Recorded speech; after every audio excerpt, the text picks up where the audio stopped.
Welcome to the 2024 edition of the James Reaney Memorial Lecture, a series celebrating the legacy of two London literary icons, my late parents, James Crerar, Jamie Reaney, and Colleen Thibaudeau.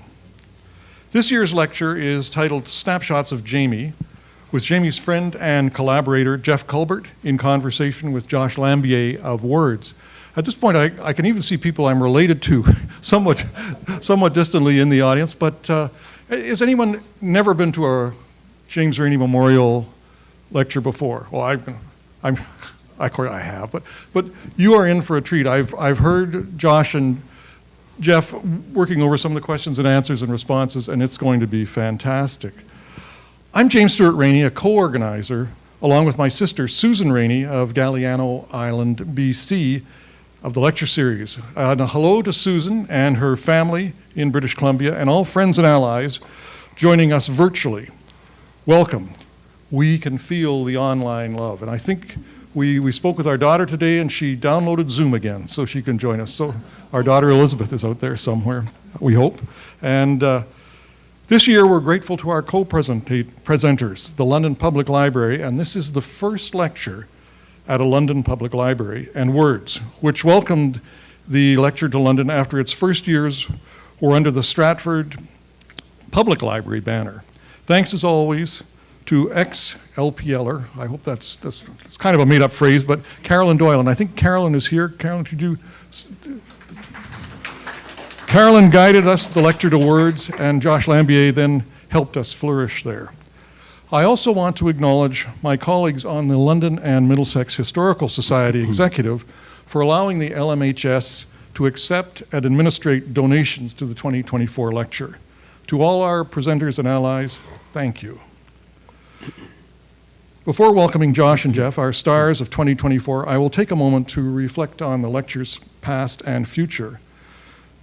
Memorials mean we look back, and it's often in sadness. And just now I'm remembering two inspiring allies of the lecture who died this year. Poetry Stratford's Charles Mountford helped create the lecture by welcoming us to Stratford as its first home, and then iconic London Vibes player Peter Denny brought music and insight to its 2011 edition at the Stratford Public Library. We miss Charles and Peter and many, many others as we remember them. Looking ahead to next year's lecture fills my heart with love and purpose. We expect to celebrate the legacy of Colleen Thibaudeau in 2025. It's to be her centenary year. Our friends at Alvego Root Theatre have inspired the banner for those grassroots celebrations, Colleening 2025. Details about any plans, including the lecture, are strictly TBC, but my sister and I hope to make a replica edition, and here we have a little bit of show and tell with Susan Wallace. Thanks, Susan. I'm the other Susan. No. And these are Colleen's poems, and they're all done with a manual typewriter.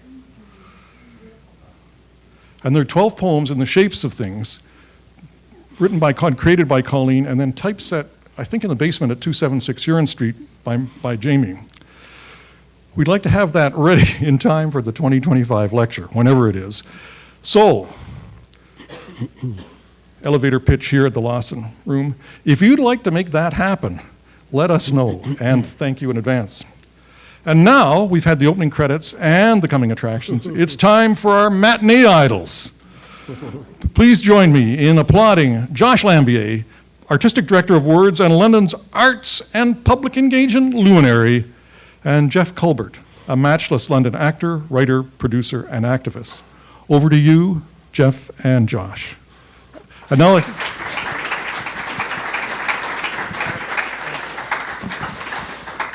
Thank you so much for that very warm welcome, James. I would like to thank all of you as well for coming today to our on-site event here at the London Public Library, as well as everybody who's joining us at home on Zoom for Snapshots of Jamie, the 15th edition of the Reaney Memorial Lecture. The Words Festival has been very lucky and fortunate to be involved in the Memorial Lecture since 2016. I think the first year that we did it was with John Beckwith when he was here with us, which would make this our 9th collaboration with the series. I'm very honored to be invited to host today's event with our presenter, Jeff Culbert, who joins us to talk about his community encounters and artistic collaborations with the acclaimed writer, professor, and poet, James Reaney. I'd like to extend my warm thanks to the organizers of the lecture, the extended Reaney family, who are joining us here as well as online, as James mentioned, and the wonderful team at the London Public Library for inviting us to join you today. My name is Josh Lambier. As James mentioned, I'm the Artistic Director of Words, London's Literary and Creative Arts Festival. We're gathering a few blocks away from the forks of Dashkanzibi, or Antler River, also known as the Thames, on the territory of the Anishinaabeg, Haudenosaunee, Lenape, and Chinookan peoples. As you may know, James Reaney was an early passionate advocate in the London arts community for the reimagination of the city and the river under its decolonizing name, Antler River. And I have, for example, here a copy of Antler River, A Story of London, if everyone can see that, from 1855 to 1980, which Jamie wrote in collaboration with community workshops for the city's 125th anniversary. So that's an early example of the arts community pushing towards that decolonization move. And I think in an introduction to one of your collected edition, he makes this case as well. I think Ballyhoo would be the edition of it. Mm-hmm. This land continues to be home to diverse Indigenous peoples whom we recognize as contemporary stewards of the land and water and vital contributors to our community and to the arts of London and the region. Our event today will take us on a deep dive into James Reaney's friendship and collaborations with Jeff Culbert, a connection that began, as we will see, in the 1980s. Over the course of the afternoon, we'll explore the points of contact between Jamie and Jeff, and what I'll call quilting points, those stitching points, where they both cross paths in their work and in their lives, with poems and songs along the way. We will have a chance to bring your questions and cogitations into the conversation, both here in London at the Public Library as well as online, so keep that in mind as we go along. For the Zoomers at home, we have the ability to bring your questions from the Q&A button. You can use that Q&A button that Zoom handily has, and put those in at any time, and we'll pick them up at the end.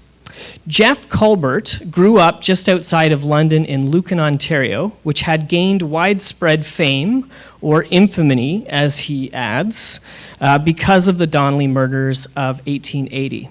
He has a physics degree from Western, taught 2 years in Africa and 1 more in Woodstock before returning to Western for a graduate degree in philosophy that led to another degree in environmental studies at York University, and then back to London to run as the first Green Party candidate in southwestern Ontario. Around 1995, he started to take theater seriously, to use your words, seriously. And he has worked as a professional actor, director, playwright, and producer ever since. He has worked all across Canada, in the United States, and in Ireland. His next project will be acting in the Sound of Music here at our beloved Stratford Theatre. Grand Theatre. Thank you. Please join me in offering a very warm welcome to Jeff.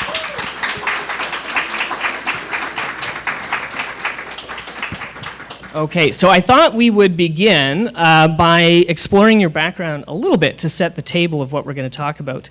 Now, I know you through your extensive work in the theater community in London, and I always learn something new when I prepare for a conversation like this, and what I didn't know was your background in physics, teaching environmental studies and green politics.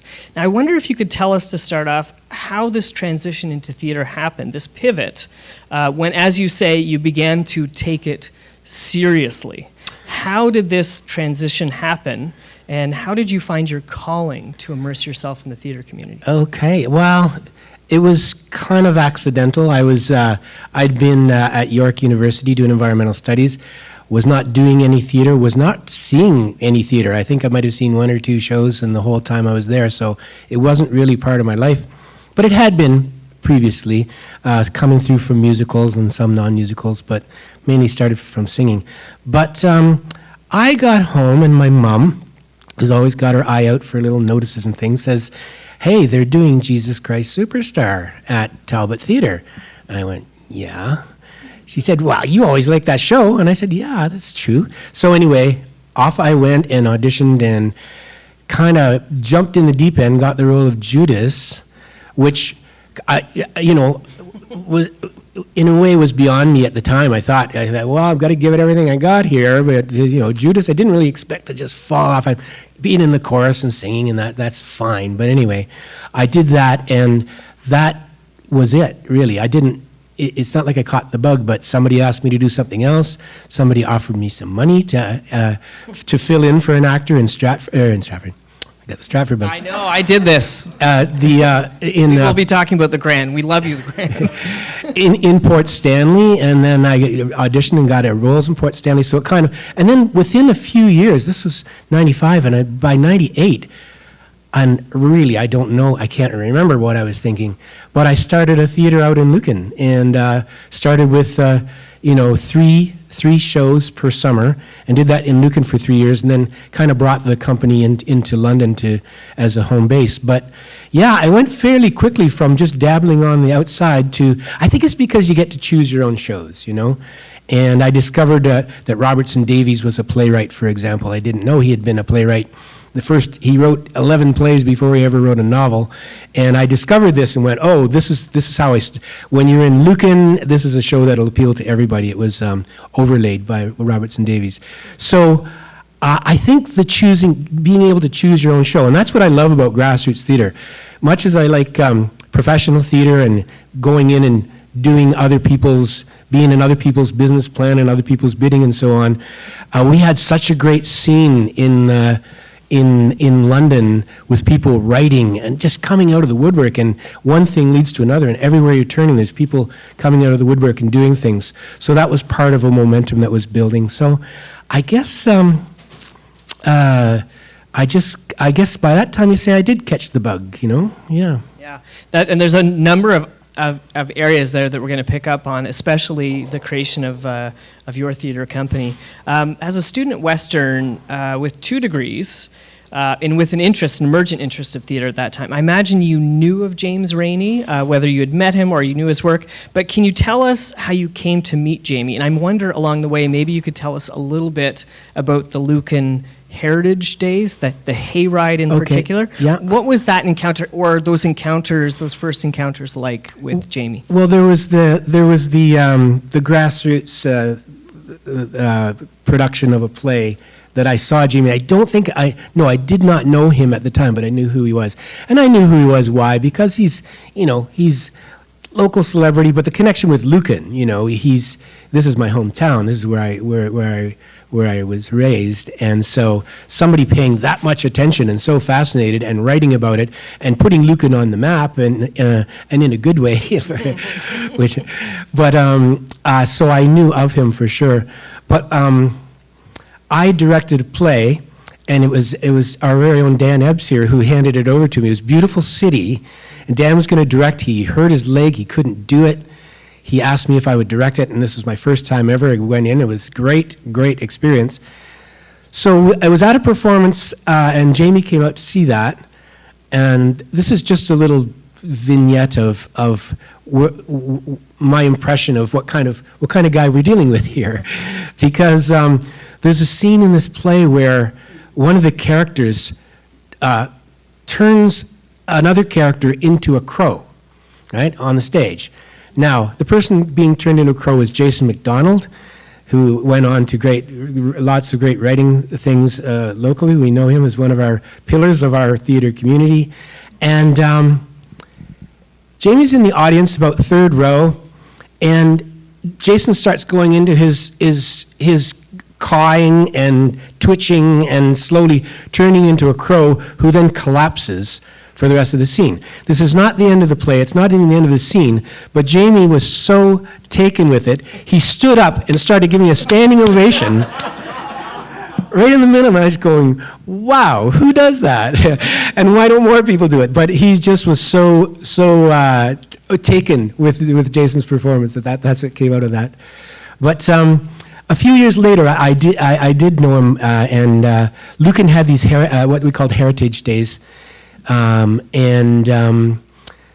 just getting into the history, and out at the racetrack, a lot of harness racing people in Lucan, and there's a racetrack there, and we all met in the Lions Park and got on hay rides, which is really straw rides, I guess you'd say, but bales of straw on the back of a wagon pulled by pickup trucks. And there's a number of these. There must have been, 7 of these or something like that, because we would drive down the back roads and go out on the track and then get all spaced out evenly around the track, and there would be somebody on the inside who would put on a scene, and then they'd all wave the flags, and the pickup trucks would move on to the next scene, and they'd start the next one, and there'd be one that would be about the Donleys, but it wasn't primarily about the Donleys, it was about all kinds of things, and it was all local community, exactly the kind of thing Jamie loved, which is community putting on shows about themselves. It was just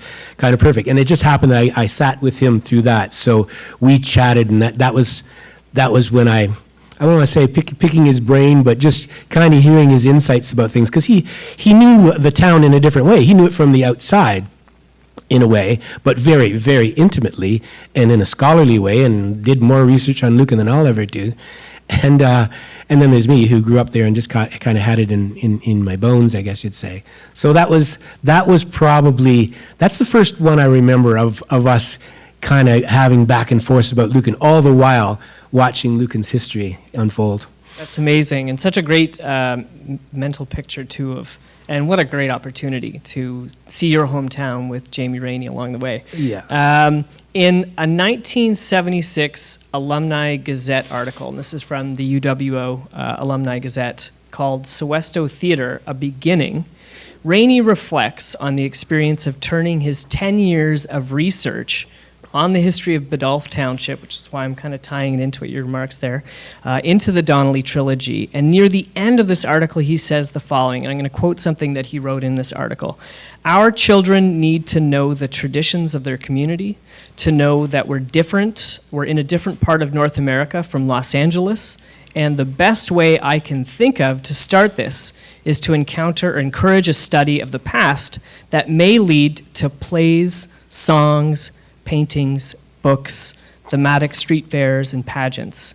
If you have any ideas, and he's exhorting his audience right now, on this subject, I should like to hear from you, and perhaps, just perhaps, we will soon try with a touring company or two and some local legends to find out if there could be a Sesto Theatre, something that could focus our region a bit more intensely than the highway called 401 does. Now that sounds like a concise manifesto for a kind of theater that would ignite and animate your generation of theater creators in London. Does this vision for a Sesto Theatre resonate with your entrance into theater? Oh, definitely, yeah. Well, you mentioned the Green Party connection, and Green Party is not just about economics and environment, it's also about culture, and it's really about make your culture where you live. And some people, that's just so automatic and so natural, and why would it be any other way? But of course, for the majority of Londoners, they don't really know or don't express a ton of interest in that either. But the artists have to be there to present the vision, and the response is actually really good in my experience. I've done a lot of plays based on local history and local stories, and people do appreciate it. And so that's the good news. You're not forcing people to go out under some obligation. It's like, oh, this is our lives. But yeah, I mean, culture is everywhere where there are people, and some choose to embrace it and express it and explore it, and some always get it's the provincial feeling that culture happens elsewhere, and we get the trickle down of the trickle down if we're lucky, you know. And I've never quite understood that. It's always good to be aware of what's going on in other parts of the country, other parts of the world, other parts of the city, but you know, creating your own work, it just seems to me to be very fundamental. And I've always been big champion of the people who do that, and there are many who do that locally too. You know, we got, well, I'm going to say off the top of my head, but Marion Johnson doing the local plays. Jason Ripp is huge. You mentioned Alviga Root Theatre, Adam Hollowitz and myself, and Dan has done historical stuff as well, and just so many people who decide. Linda Martins, another one. I can't get into the list really because I'm going to leave people out, but there are people who picked it up. Now, to me, that's a legacy of Jamie, and those people may or may not know that they're following in Jamie's footsteps, but they are. It's one of the things about theater too, is it's ephemeral, and you don't really know the effects of it necessarily. But certainly Jamie was so strong in his mind about what he was doing, and never had any doubt about what he wanted to do. Always with an eye to the local, but also with an idea to the universal as well, which kind of, you know, brings the art into it, I guess you could say, in one way.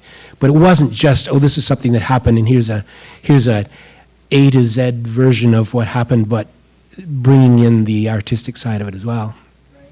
When you started your theater company, Sabal Theatre, you have a regional focus, and this is definitely something that was intentional right from the beginning. Did you have that incarnation of regionalism and Reaney regionalism in particular in mind when you started it? Oh, I was very aware of that, and the whole the painting scene, you know, the Kerno, that whole scene. They were very explicit about it, and I had read and followed that, and I really appreciated that. And they're pioneers in that sense.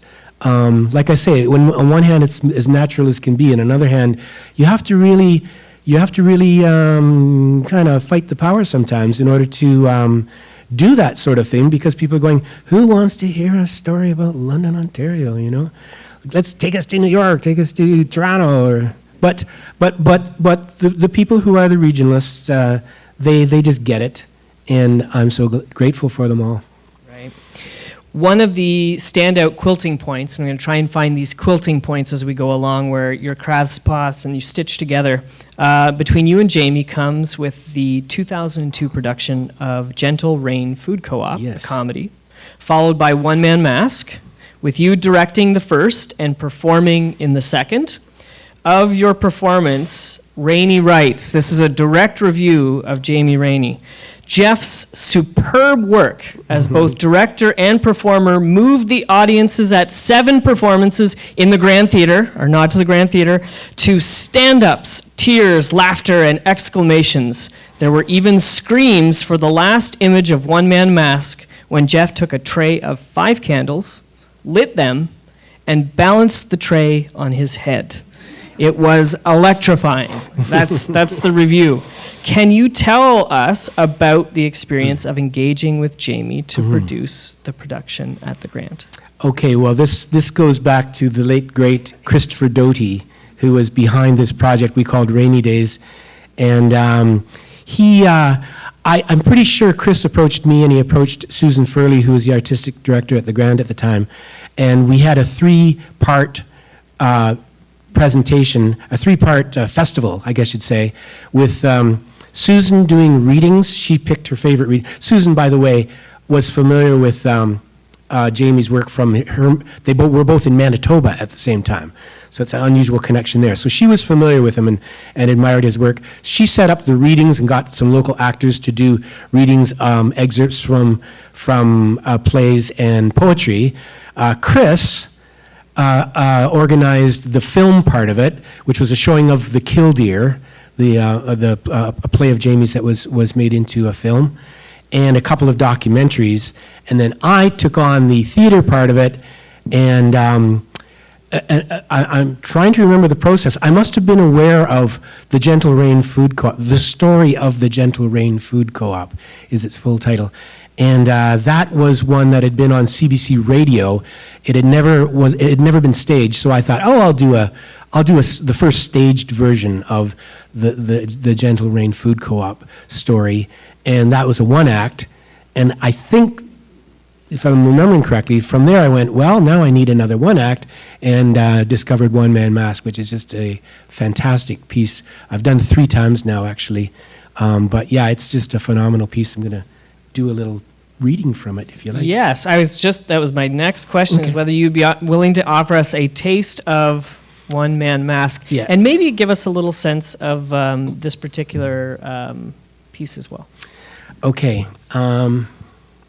Well, I think it is a one-man show. It was created just as I wanted something to round out a one act. I think it was a John Beckwith Reaney collaboration that was also a one act, and Jamie performed this. Are we talking 1960 or 61, somewhere in At there? Hard House, I think in the 1960s. Hard House, yeah. And so it's Jamie by himself, but all these props are laid out in this big circle. And I realize I can read the very first part of the show, and it sets it up probably better than I could just by describing it. Because he comes out and addresses the audience. Ladies and gentlemen, life is extremely difficult to define. Ladies and gentlemen are extremely difficult to define. There's a life called life, which is mysterious. There is the life called death, which is unknown. You might say that life was a gentleman and death was a lady. The gentleman of life is made up of the following objects, simple objects you'd find around any house. And now these objects are actually on the stage, and the speaker is going to follow them physically around, moving from one to another. One cradle, one small child's chair, one baby carriage, some adult chairs, one table not too profusely set, although here we have one plate, one knife, one fork, one spoon, one cup, and one saucer. Here is a bed, and here is a rocking chair. Here is a coffin. That's life for you. Yeah. Back here, back part of the circle, we have Lady Death, one old hall tree, one stepladder, one spinning wheel, one shoe harp, one tree branch, one ancient barrel, one large cardboard box, and a dresser with a mirror. That's Lady Death for you. Come with me, listener and looker, through the worlds of life and death. So that's how he sets up the very first, that's how he sets up One Man Mask. And, you have something that's quite linear, and then the death part of it, I want to say, it's not so linear. It's not so rational. You get almost these seemingly random objects, and we're in a different world after the show's only half over when the hero dies. So the last part of it it continues from there. Shall I read the first one? Yeah. Okay. So the very first poem, and these are. I encourage everybody to take a look. These are so great, these poems. The other thing I should mention, it alternates between prose and poetry. That's just the way he wrote it. He wrote some fun monologues, somebody on a telephone, and then he would put one of his poems in. This is the first poem. Yes, it is. It's called The Baby. Small babe, tell me, as you sat in your mother's cave, what did you build there, little baby mine? Sir, I made the tooth. I invented the eye. I played out hair on a comb harp. I thought up the sigh. I pounded the darkness to guts, heart, and head. America, Eurasia, and Africa, I out of chaos led. I fought the goblins for the heart. 'Twas a jewel they desired, but I held it. I fought off the rats from the guts. They nibbled, but I smashed the mutts. I choked the bat so intent for the diamond of my mind. I caught him in the ogre's cellar, the tub of blood behind. And the darkness gave me 2 boneless wands or swords. I knew not their meaning then, whether traps or rewards. One was the vorpal phallus, filled with jostling army, hen house and palace, street crowds and history. 2 was the magic tongue, stuffed with names and numbers, the string of song, the waker from fallen slumbers. My mother opened her grave. I sprang out a giant into another cave where I was a seed again, hapless and wriggly small, as in my father's groin, my Shakespeare's tongue a wall, and impotent my loin. The sun egg I must reach was steeples far away. The world that I must name was shapeless, sneaky gray. Is it wonder then I rage? An old man, 1 hour old, a bridegroom come to a bride, careless, unready, and cold. My wedding cake still in the field. My bride is 90 and maggoty. My groomsman glaring hangman. My bridal bed bouldery. Small babe, tell me, as you sit in your mother's cave, what did you build there, little baby mine? Brilliant. Really, really terrific. So, of this performance, Jamie said, seeing this Ensemble Theatre production made me feel young again, a remark that he made at 76 years of age as he wrote this review. Jeff's convincing, continuous riot of progressive visual images reminded me of a spiritual yin and yang, where the left side and right side of the brain curve in upon each other with startling effects. That's a rave Reaney review, if I could say so. It's evident that the experience touched him. Can you recall the experience of those 7 performances at the Grand and what it was like to perform in front of Jamie and the audience? Well, there's nothing like a one-man show to put you on edge. No, you go out the first time. Well, I was directing the other one. Nancy always said the 2 of them were stage managing, and we were working on Gentle Rain Food Co-op, and I was just working by myself on One Man Mask.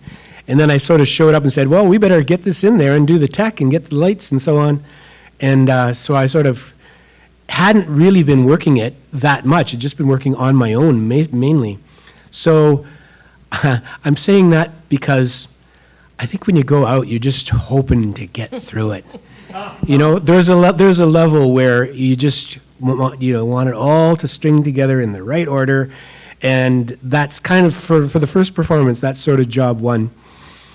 And, but even when I was such an intense, like that last one, for example, I started out wailing, and the baby one, I didn't do it today because I thought it would be too much. But he just started out wailing. You know how a baby can just put everything into it, absolutely everything? Well, that's how I started the baby poem, is just giving it everything. So when you're performing at that level, you're not at the level of watching yourself. You're just in the middle of it.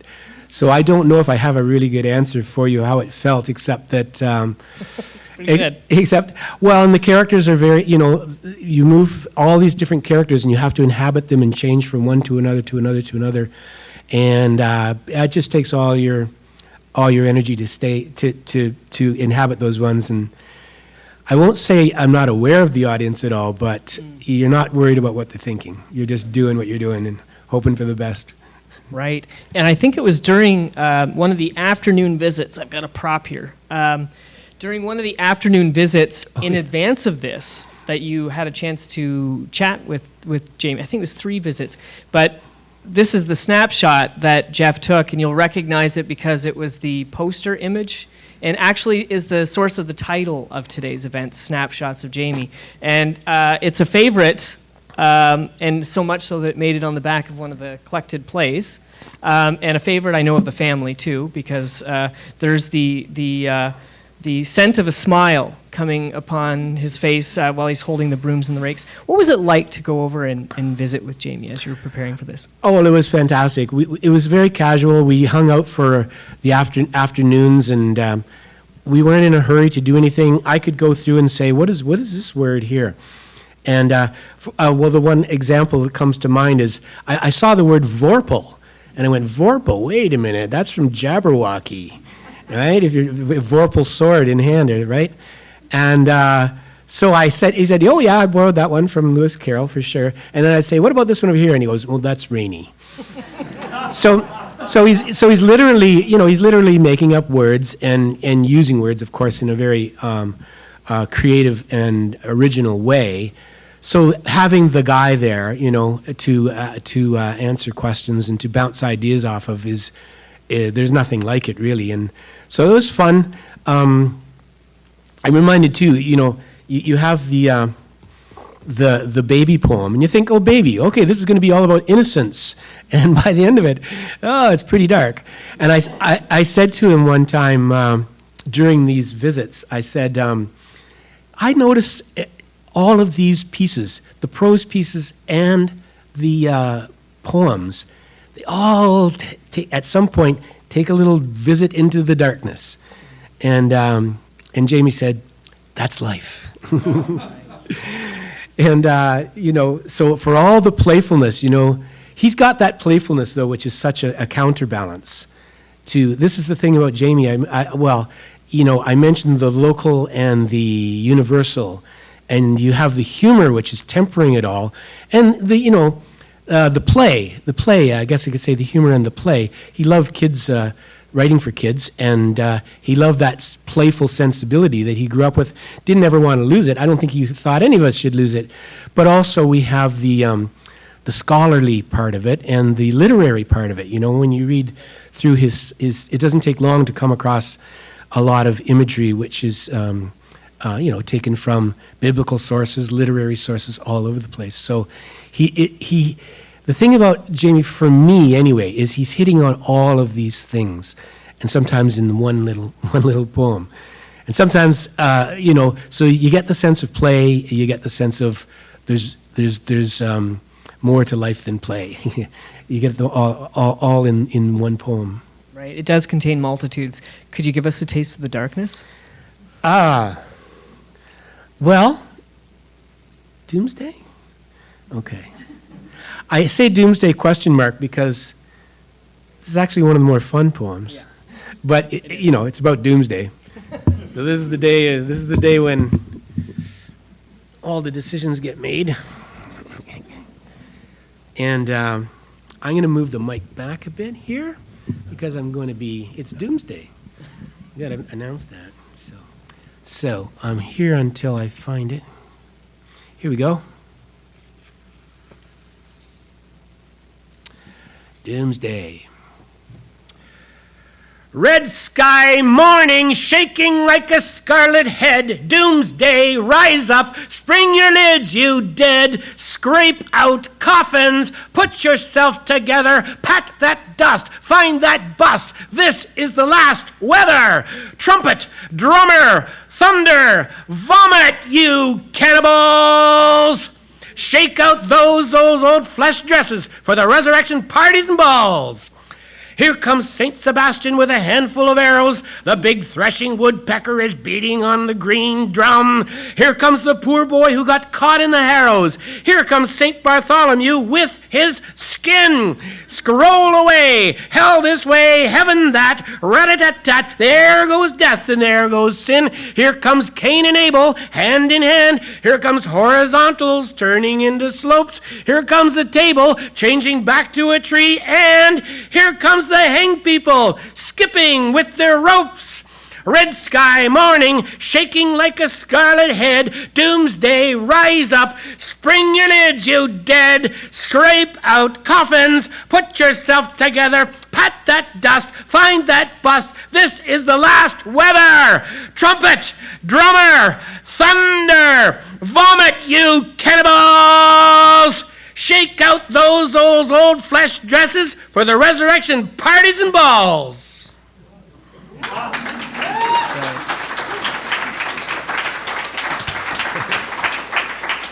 Bravo. Another very important quilting point that stitches you together with Reaney is your shared fascination with the Donley tragedy of 1880. In his remarks on composing the trilogy, Reaney recalls his experience accompanying his father to hear Orlo Miller lecture at Middlesex College on his recent book, The Donelles Must Die, a book that challenged previous interpretations of the story, like the Gothic novelist Thomas Kelly's The Black Donleys. And that's where that Black Donleys phrase that comes up. And that was 62 for the Orlo Miller book and 54 for the Black Donleys, 1954. You have remarked on your intrigue with the competing interpretations of the story that drew you in as a storyteller and a dramatist. Can you tell us of your first serious encounter with the Donley mythology and how those interpretations shaped your experience? Yeah, the funny thing was, I did grow up ground zero for the Donley story, but it's really true that it was not proper conversation, it's not like people were talking about there was no attempt to exploit the story, like there's a museum now, and there's Donley beer and there's Donley this and that. But at the time, it was just kind of something that you were encouraged to leave alone, I guess you'd say. And why that is, we could get into. The fact that, the Vigilant, the basics of the story, if anybody doesn't know, is that there was a murder of 5 members of the Donley family by a mob, and no one was ever convicted for it. So the fact that no one was ever convicted really put a certain spin on the whole legacy. And so that feeling that living in Lucan would be descendants of people who might have murdered the Donleys. So there's one reason not to talk about it. But another reason is, my mom used to say, well, of all the things for your town to be famous for, mass murder, she just wished it was something else. Some people probably thought it was kind of cool. But there's the sense of that's in the past. Then there's people like Jamie who said, no, it's not in the past. Let's just bring it to the forefront again. So should I do my, yeah, you mentioned the songs. The Donley story is you really have to look at the interpretations of it, what the writers and artists did with the story, because that's how we know the story, It's a bunch of stories in newspapers. Well, those are stories too, I guess, but it's when people start writing novels and plays that we start to get interested, because we see it put in human form.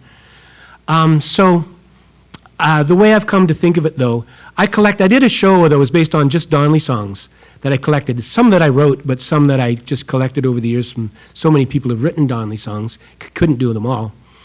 And there really is a feeling of following the books. So you have Thomas P. Kelly writing the Black Donleys, which did a lot for popularizing the Donley story, for better or worse, but certainly a lot of people knew about that story, the Donley story, because of the Thomas P. Kelly book. He wasn't trying to write a history, he was trying to write a pulp fiction. That's what he did for a living. He called himself the fastest writer in Canada. He could grind them out, he could just, so he found out about the Donley story, and he wrote the Black Donleys. Became a huge bestseller. Still in print and still taught in schools, which is kind of weird.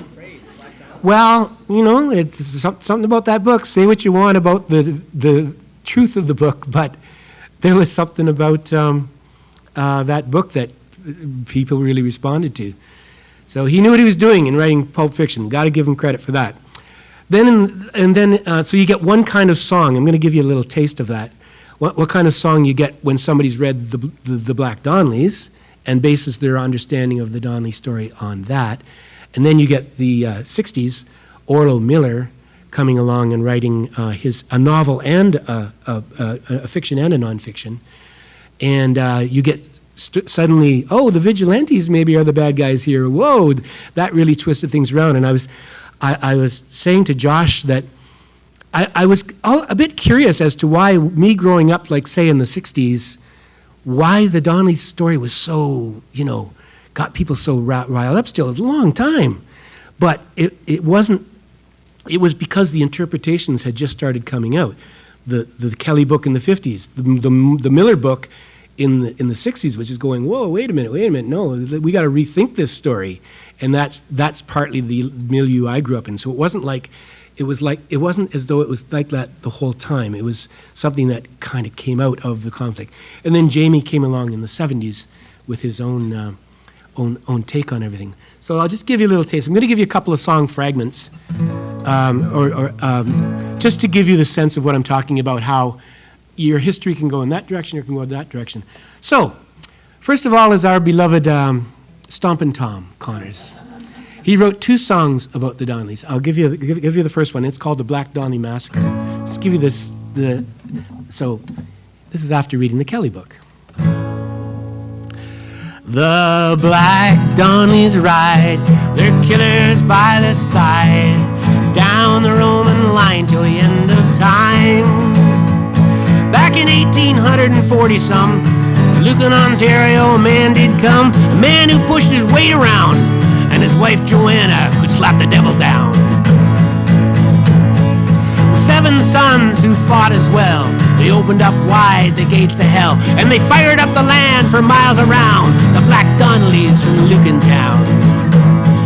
So you get the idea of that. That's the Black Donleys interpretation.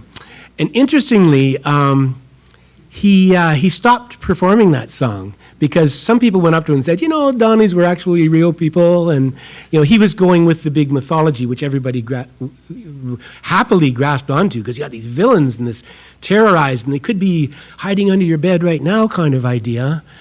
And then he wrote another one, which is not the one I'm going to play. I'm going to play a different one, but I just wanted to mention that he wrote a song called Jenny Donley, which was about the only girl in the family, and a very sympathetic, beautiful, beautiful song. And so Stompin' Tom himself kind of represents the 2 sides of the ways to look at the Donley. You look at them as cartoon villains, or you look at them as real people. And Stompin' Tom hit them both. Both amazing songs. I should mention, I never used to do that Black Donley song because I thought, I don't want to spread that around unnecessarily. But then when I did my show, which was Donley Songs, I thought, now I can contextualize it, and I can put it in a context where we can enjoy the song without buying into the mythology that's being put forward in the song. And I was so happy with that because this is my favorite. It's an amazing song. It's one of Stompin' Tom. He's just so well crafted. All around, but he doesn't. My brother was at a concert of Stompin' Tom, and somebody yelled out to do that one. He goes, "No, I don't do that one anymore," because he smartened up a little bit. But there was I'm told right after the Orlo Miller book came out, there's a guy named Jim Doyle. Do I have that name right? Jim Doyle, James Doyle, for Group 1. At the moment, it's good perfect. Well, I'm going to get a capo for this one. There's a band called Group 1, a trio from London, and this was back in the 60s, and the story goes he was first in line to get the new Orlo Miller book. He was really keen on it. Got the book, read it, wrote this song, and suddenly we have competing versions of the Donley story and competing versions of what the Vigilantes were all about. So I'll give you a little taste of that. And I should mention, I remember this song from the radio, and it was funny how this song stayed with me, and I knew so many of the words. We didn't own the 45, we didn't own the record. I didn't know, none of my friends did that I can remember. And yet, it was played on the radio, CFPL, enough that I knew a lot of the words to that. And one day I contacted James and said, James, just out of the blue, have you ever heard of this song ever pop up in your, I'd love to learn the rest of it. He goes, I was talking to him yesterday. Do you remember that? And he got me in contact with James Doyle, who sent me a CD, actually, which had been copied on. So I finally got to learn the whole song, and it's a great song. This one's, the funny thing is he called the song the Black Donleys anyway. I think there's a commercial reason for that, just because that's you say the Black Donleys, people know what you're talking about, right? So, here we go. Again, I'll give you the first little bit. On a cold winter night back in 1880, near Lucan, Ontario, the Vigilantes met on the Roman line on a dastardly deed to go. Oh, they were not brave men, Carol, Ryder, or Purtell, but beneath the pale gray sky they laid a fiendish plot for their Blackfeet countrymen. The Donley clan must die. The Donley clan must die. It goes on to tell the whole story. Hands up, anybody remember that from the radio in those days? Oh, yeah? Yeah. And it stands up really well. That song, it's got a really nice little banjo break in the middle, and they did a really nice job of that. It was the only song that Group 1 did that was anything like it, but kind of a little hit in my books. So yeah, that's where you get the polls, and things follow from there, and people sort of follow their intuitions and what do they want the Donleys to be like. And I always come back to, I'm one of those who, even though whenever I've done the Donley show, I've tried to get it right, go, how do you know when you're getting it right exactly, What are you basing it on? You're basing it on someone's account, and anybody who reads contemporary newspapers knows, newspapers don't always get it right. And so, there's you end up, I think you do end up going with your intuitions.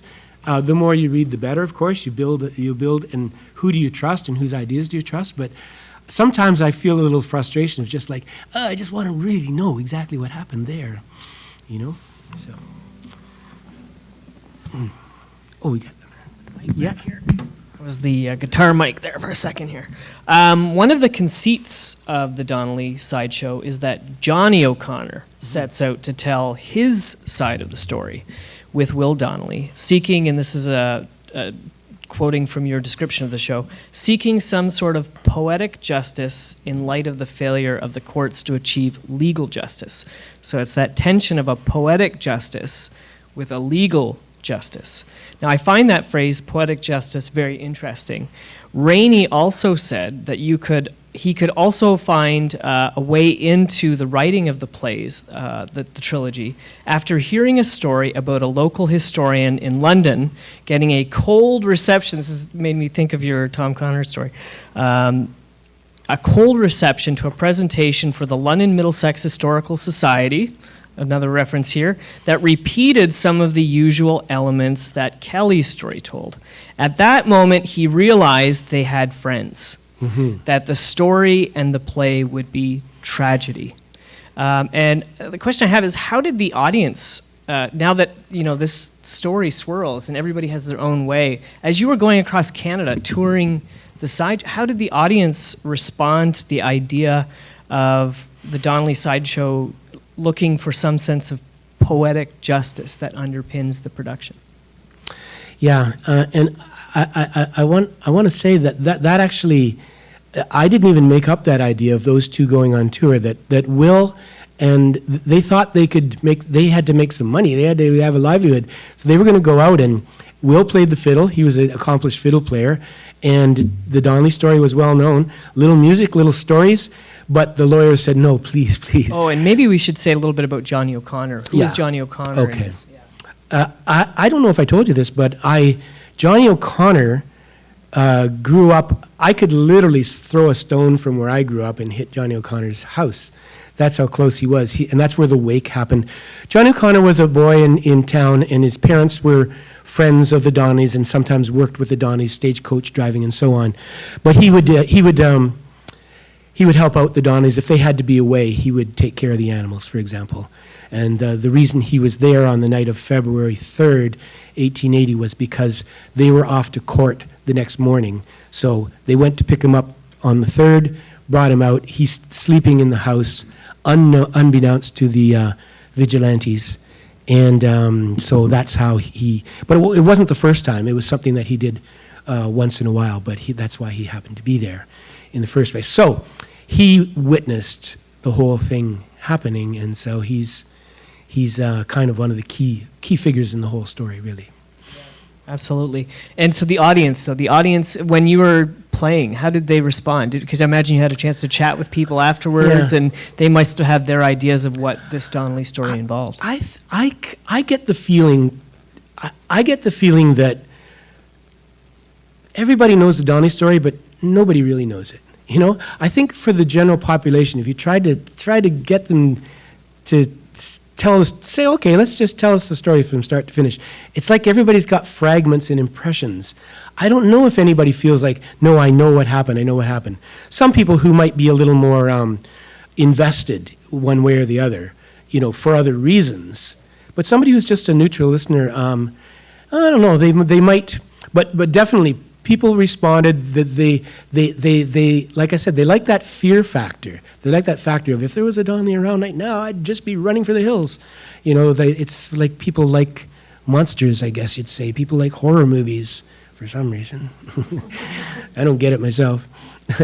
But so there might be people who wanted to keep the Donleys in that box.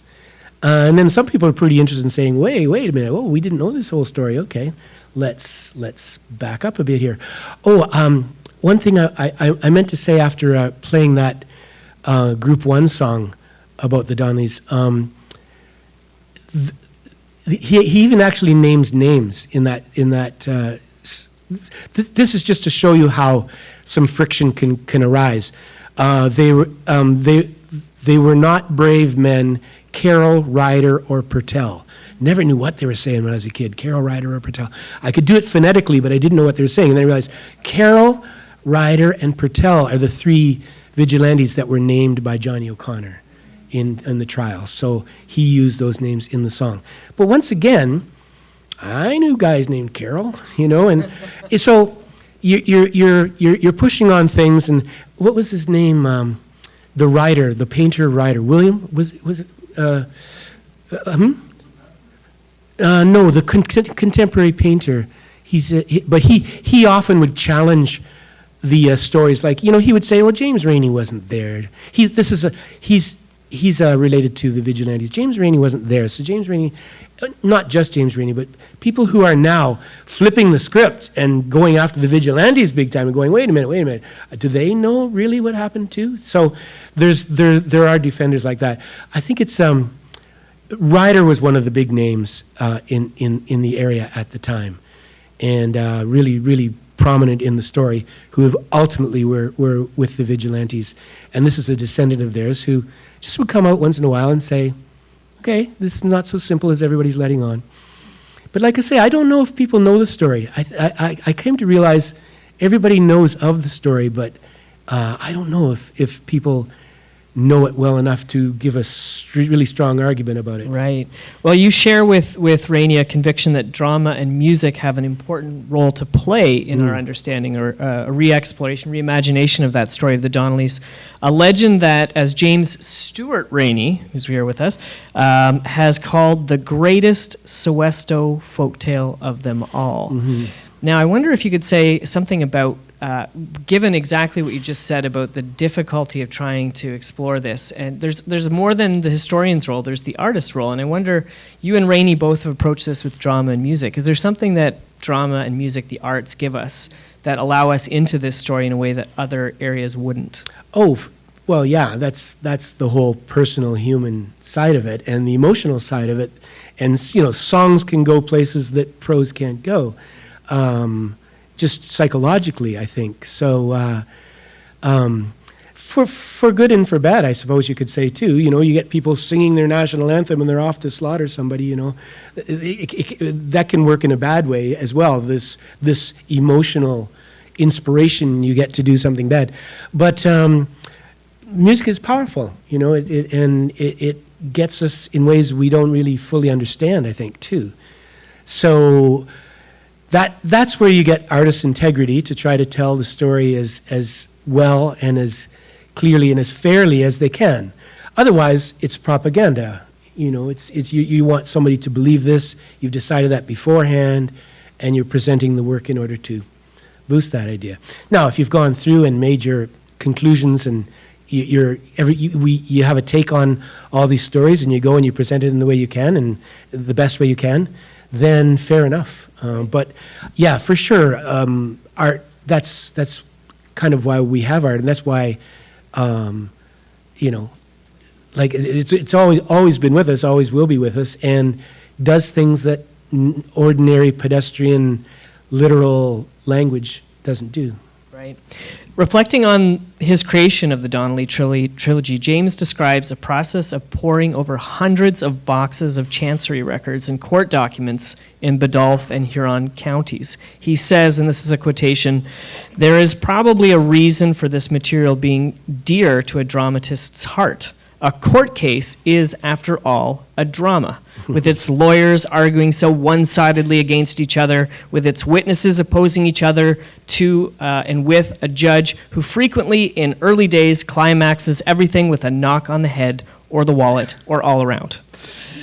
You, too, have been drawn to the court records of the Donley case, and this is this legal side of the legal and the poetic justice, directing your own version of the Donley trials, which I watched in the Western Archives yesterday, in 2006 at the old courthouse just down the street here. What drew you to the project? Now, maybe you could tell us a little bit about, but this was a live jury, and I think, James, you might have been on one of these juries that You were on one of the juries to relitigate the justice that failed. So what drew you to this particular project? Well, once again, the late, great Christopher Doty. I mean, Chris did so many things, and this was a great project for me in the sense that I didn't instigate it, I didn't have to publicize it. He asked me to direct.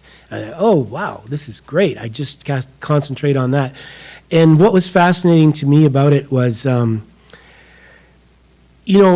it's a play, but it was all based on the transcripts. We didn't bring in extra. We didn't have imagined meetings in the hallway. We didn't make up stuff. We just used the transcripts.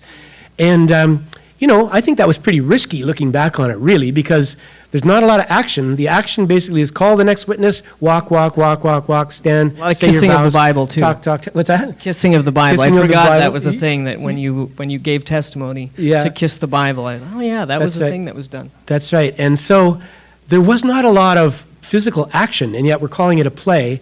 But I gotta say, it works so well. I mean, just the way it was edited, but just the content of the story and the way the audience was invested too. The audience was invested in such a huge way that whenever we did this show, I can't think of one performance where it wasn't just pretty well 100% focus all the time for a play that has almost no action.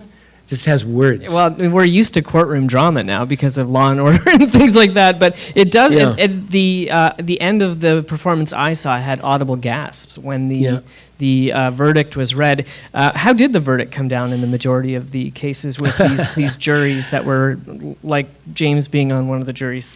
Well, we did the show at the courthouse, as you mentioned, which is where the actual trial took place, which was just amazing to work in that room. And I walked in the door when we were just getting set up, and the light, the way the sun was shining in at that time of day, this window, and it beamed right on the doorway as you came in, just coincidence. So I said to the guy who was playing the guard, I said, go stand right up in that light. So when somebody comes in, they get this blast of light, it's like a spotlight on them late afternoon. And then they look up and see this silhouette of this guard. And anyway, that was just a little bonus that happened from it, but these little happy coincidences. But, sorry, what was the question again? Just how the verdicts went down. Oh, how the verdicts. Oh, yeah, because I wanted to say, before we did it in London, in the actual place, we did previews in Lucan. Yeah, so we went out to the community center there. So the community center, and it's basically, like a basketball court. It has a little tiny stage at one end. We were mic'd. There was a light you could kind of turn on and turn off. Very basic, though. But we just did the play as previews in Lucan, and that was something. I was at the back, having directed it, and I just made sure the sound was okay and made sure the lights were okay. So I was at the back of this big room, basketball court, with tables for 10, let's say. Those big plastic tables. Groups were sitting, and they'd eaten too, I think. But anyway, 'cause just everything is going against you. The room is too big. The tables, everybody's too far away from the audience. Everybody just had a big meal. And I sat there one time, and I looked up, and I went, wow, this is 100% focus. They were just hanging on everything. Now, this is where Chris was kind of brilliant. It's a bit of a shtick, really, to say, we're not going to use the trial as it really happened. We're going to have a jury trial. Chris had a great sense of showbiz, though.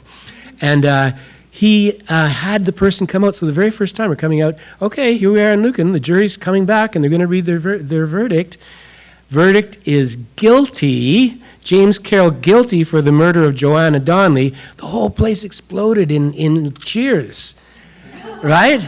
In Lucan. In Lucan. And I just had this feeling like, wow, this has been a long time coming, that cheer, you know? Really. So that was just a highlight of the whole experience, really. Yeah. Just amazing. Better late than never. What was the verdict when you were on the jury? Do you remember? I would say it had to be guilty. Had to be guilty. Mass murderers had to be punished sometime. Yeah. Well, okay. One time it came out, we had two scenarios. They were going to act out two different scenarios, if it was guilty or not guilty. And not guilty means the vigilantes celebrate and they carry James Crerar out, and everybody, the rest of us are left there stunned. But we weren't getting that one because he was guilty every time. Until the foreman, who I won't say his name, he decided, even though the verdict was guilty, he would announce that it was not guilty, just to mix things up a bit. So there was one that was, I don't know legally what would happen there. He would be charged with something, I hope. But anyway, I think that was the only one, and that was a fake one. So it was guilty. Wow. Very soon I'm going to turn the questions over to all of you. I've got a couple of questions here, and also on Zoom. So if you have questions, cogitations, start thinking of them now. I'm going to come to you very, very soon. A younger generation of playwrights. You mentioned at the beginning, you mentioned some names, and I'm not going to ask you to exhaust that list and continue to name off folks. But on the question of legacies of stories and storytellers, I wonder if you could take us full circle back. If you could talk about how James Reaney's influence lives on in the current work of writers and playwrights in the London region.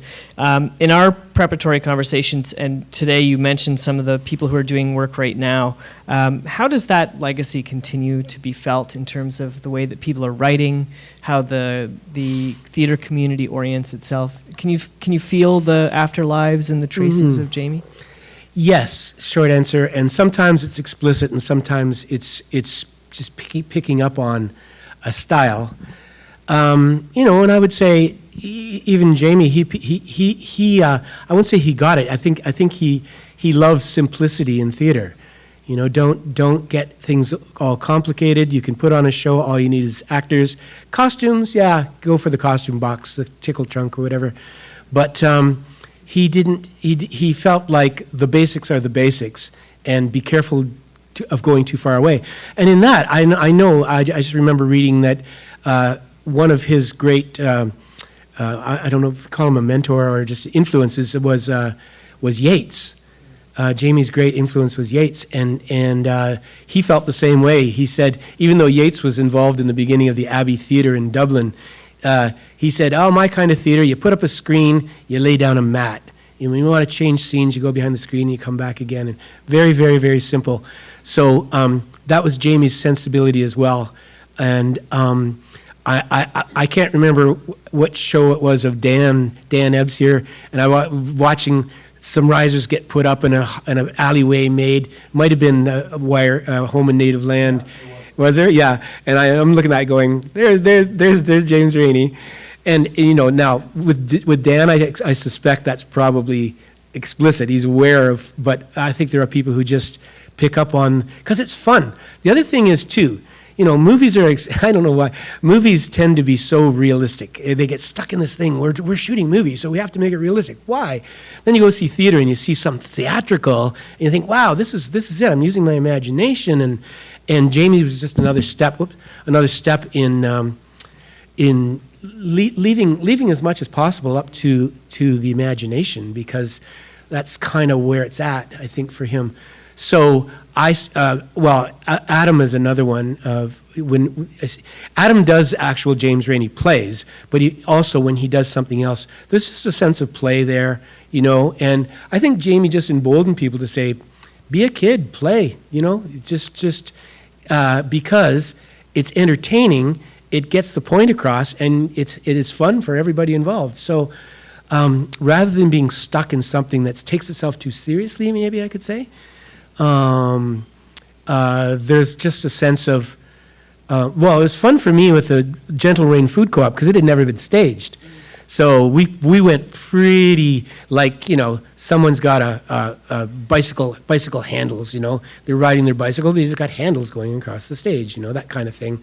And one example after another of how little can you get away with? Because a little prop helps, but too much props, do you really need them? What do you really need is the question. And I think Jamie's influence on a lot of people was to say, don't overdo it. Reaney's plays never went out into the world for actors and directors to simply make of them what they would. He seemed to form community around his writing process, taking his plays into classrooms and community halls with workshops. I wonder if that spirit of community is also something that's still with us in terms of how you experience theatre, whether it's in London or beyond, that idea of building community around you rather than the solitary playwright working away. Yeah. Yes, well, he was on the one end of the spectrum as far as getting people involved. Yeah. The listeners' workshop. I think he just liked people getting together and playing, and if there's a literary work that you're playing on, so much the better. Certainly, I'm not as clued into what's going on in London right now as I was, so I wouldn't want to speak for the current.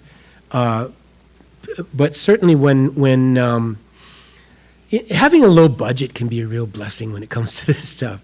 Really, you find out, yeah, I don't need all that stuff. And sometimes when you get into a large, a theater like the Grand, people kind of want to say, hey, they didn't spend enough money on this. I want a better set. But you go to a little hole in the wall place, or if we just did a play on the stage, your expectations would be different. And there's something about that grassroots level which to me is very rich. It's very rich, and it's kind of where it's at. Like, I think back on all my theater years, and certainly the grassroots helping each other out. This company acts in that person's plays. This company says, okay, I'm not going to do this play until you're done yours, so that we can all be in it together. And very collaborative in my experience. And all the festivals that started up back in the turn of the millennium, I guess we can say now. The Fringe Festival, the Playwrights Cabaret, the London One Act Festival, Purple Shorts up at Western. I think I'm missing one, but these all came within a few years of each other. So something was really in the air, and it was a community thing, and not many people were making any money from it.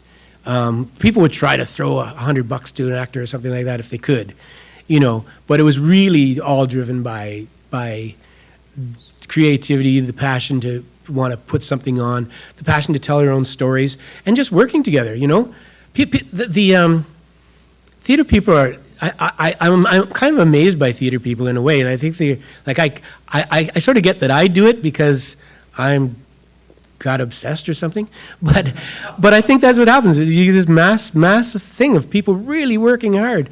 Some people get out of it for a year and then they come back and said, did I really do all that? Oh no, I'm not doing that again. They just find themselves, you get sucked into something, and it is communal, and it is passion, and it is storytelling too. Which is pretty fundamental. So, that there's enough there to drive it. I don't really mean people are crazy who do theater, but there are perspectives that would fit. Amazing. Alongside of his embrace of community, Reaney was a fierce advocate for writing about one's home, one's sense of place, one's region. On one of his Wakusta workshops in Timmins, he says, "It seems to me that an appreciation of one's own home territory and the expression of it, that is so much the desired goal of a great deal of Canadian writing today. And not only of writing, but of Canadian culture as a whole." We certainly find that at work in one of his late books of poetry, Sesto Home. Mm-hmm. And the work that you've produced some recordings of the poems. And I wonder if you could read one of Sesto Home for us. Yeah. Yes. I was introduced to this, I guess, shortly after it came out, but David Ferry, who was involved in the original Donley Trilogy and a big proponent of Jamie's work. He asked me to read some, so they stayed with me. Okay, Sesto Home. Let's see. Okay, I'll start with Lichen, and it's a tribute to Lichen.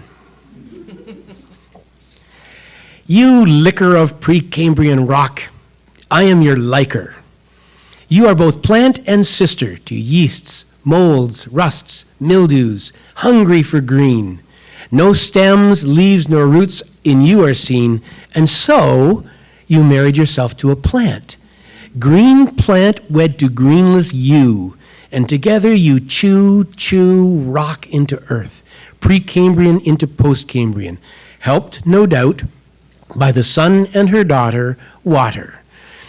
O determined soil maker, we all lie in the hammock of your ceaseless, patient work. Isn't that great? This one is Tell Us, Tell Us. That's tell us, 2 words, and then Tellus. Tell us, tell us.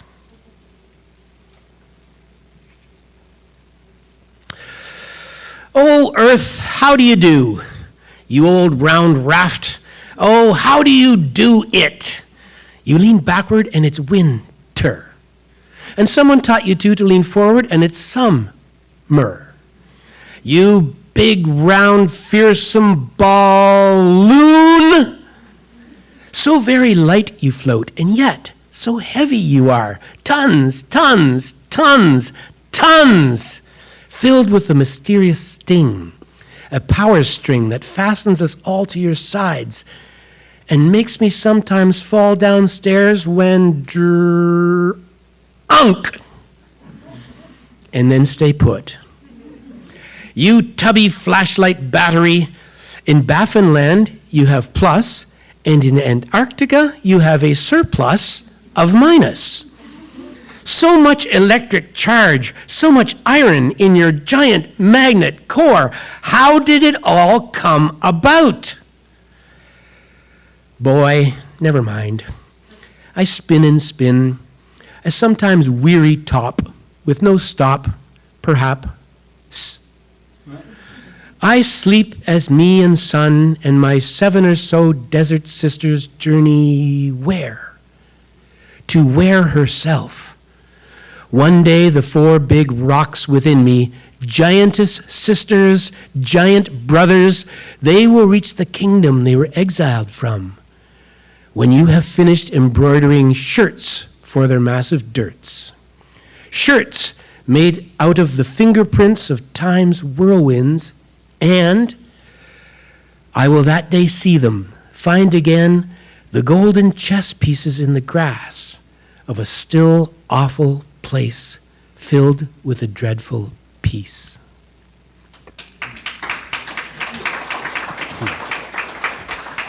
So wonderful. I wonder if one of the reasons why those poems have lingered with you is Reaney was so immersed in the natural environment and critical of technology's incursion into that environment. And of course, that's an issue that's so close to your heart, with environmental studies and green politics. That and the playfulness. I love the playfulness of both of those ones. But yeah, tributes to, addressing the earth directly with your questions, so great, and tribute to Lichen, yeah. I'm going to turn the floor over to you. I'm going to do my best Phil Donahue and run around the room with the microphone so that the folks at home, otherwise they won't be able to hear you ask your question, so I'll come to you. Do we have anybody who would like to ask a question or make a comment? I see first here and then I'll come here. Thank you. Thanks for this today. It's totally wonderful. My name's Larry French, and to keep my life simple, I taught French in Sault Ste. Marie, Ontario in the 60s. However, I had to get inspected in 1966 to get my English ticket, which was equally there. And since my brother Jim French was teaching here in London, he had taken me out to the Roman line and we're both Roman Catholic extraction. It left quite an impression, saw the monument and stuff. So in the spring, I decided to do the novel, and it would be the Black Donleys, followed by Orlo Miller, the Donelles Must Die. It was a very successful unit.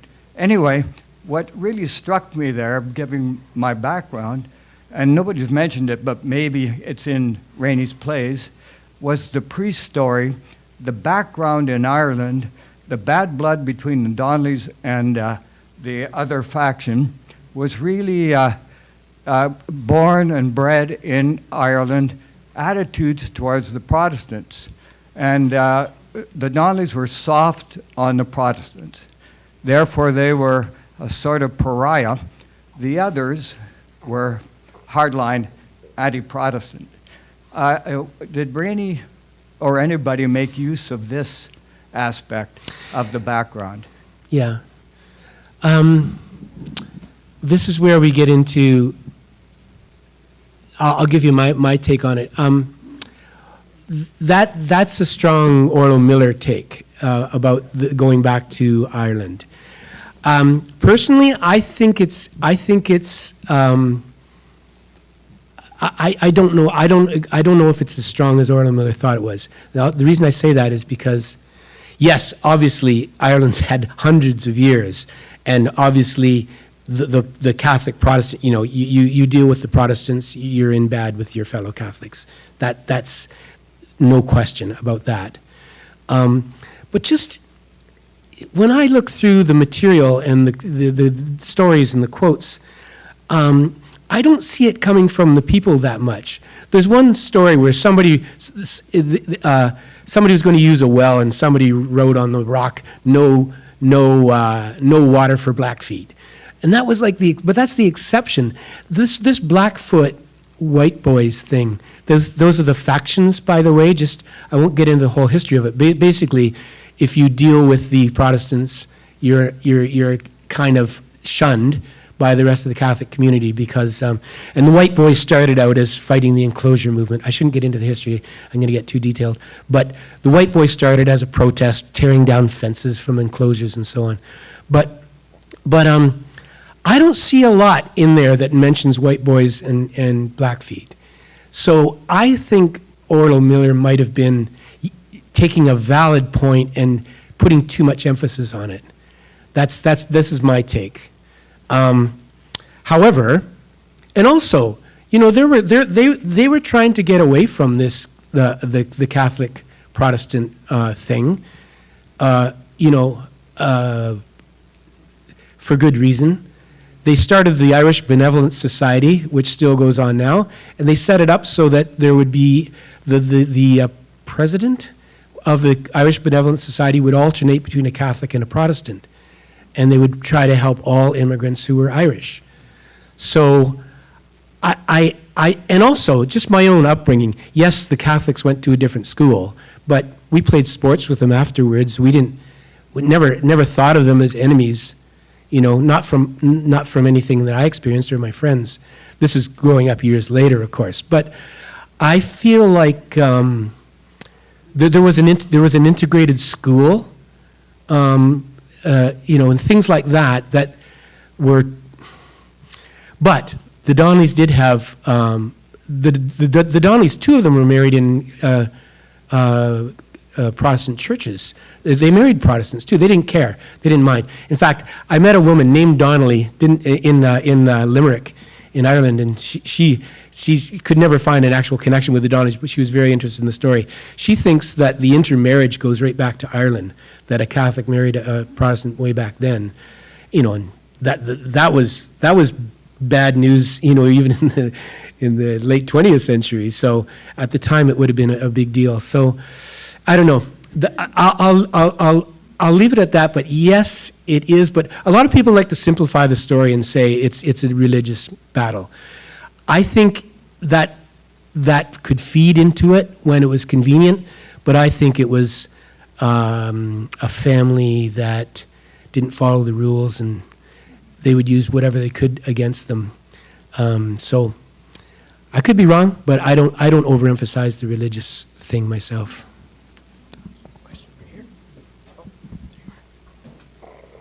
Hi. My name is Hilary Bates-Neary, and I was involved with a lot of Jamie's plays for about 5 years in the late 60s. In the drama workshop? Or- Yes, at Western? part of the listeners' workshop. And it, of course, grew out of the play Listen to the Wind, which had a lot of children in it. And this brings me back to the anecdote about the crow, which was so Jamie, Jamie reacting to the actor turning into a crow. Oh, yeah. Because that I thought that was pure Jamie, because in Listen to the Wind, one of the features of the story is that the prominent male in it is raising money by gathering up random dogs and keeping them and selling to a doctor for vivisection. Okay, Ooh. so these dogs are kept in a kennel and they're not fed, and they're deeply they're angry and they're sore and they're sick, and at one point they're let out and they go for the master, and the dogs are played by children, and the children kind of run up the aisle of the theater onto the stage, and you felt that these children were going to eat the man. It was just absolutely Were stunning. you one of the children? No, I was older. I was one of the older Okay. actors, and I wasn't a child. But it was that kind of Jamie's ability to turn, one actor into something completely different, particularly when it came to a bird or a dog. And I also have to say, Jeff, that the very first Jamie production I was in was a production of One Man Mask, but we did it with 3 people. Really? Yes, it was in the early winter of 1966. In London? In Middlesex College at the university, which of course is hardly any bigger than this. Wow. So that was I an nev- interesting experiment. I never heard of that Yeah. production. I'm so glad to. Who were the other two? Mike Fletcher and I think Peter McGee, although I think it was Peter McGee and Mike Amazing. Fletcher. Yeah. So that was Oh, that's good to hear. That was a lot of fun. So thank you. Any response that you want? Or? Oh. Hi. In 1996, I was doing the publishing for the Canadian Poetry Association, and we produced famous Canadian poets. There's upstairs in the special collections on the 3rd floor, there's should be 4 or 5 CDs, one of which is Jamie's. Unfortunately, several months ago I found out I had probably turned the sound off when I was producing some of the CDs, so I've just remastered it. I've got it in my bag here. And I'm going to be replacing it. So there is a CD of James reading his readings from 1996. Poems? Poems, poetry, yeah, is available. It's always been up there for the last 15 years, but it's up in the special collections, Nice. along with people like Dorothy Livesay and Irving Layton and so on. Nice.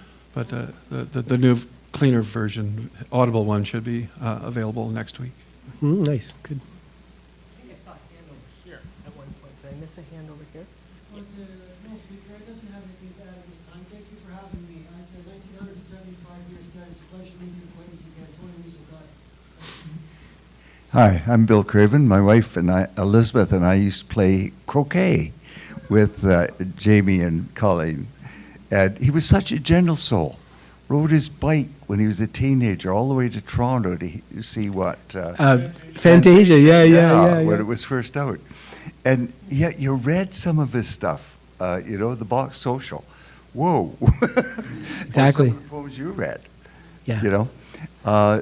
I'd be interested in any comment you had on things like the Box Social and things Yeah. like that. Well, I think the Box Social. I know 2 major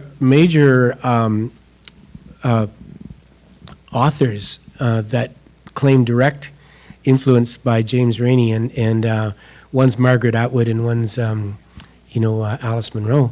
But the Box Social, and then the other one was The Bully, I almost say, because it was specifically The Bully, where Margaret Atwood said, my writing would have gone in a different direction if I had never read The Bully.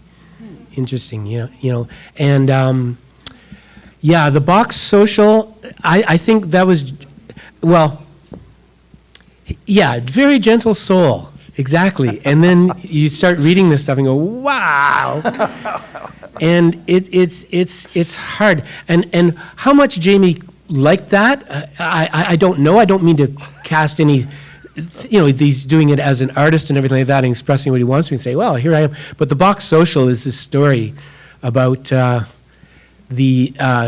guess it would be in high school, I guess it would be high school age, where the people get matched up and they bring a box lunch and it's some kind of anti-speed dating thing, but it's slow dating.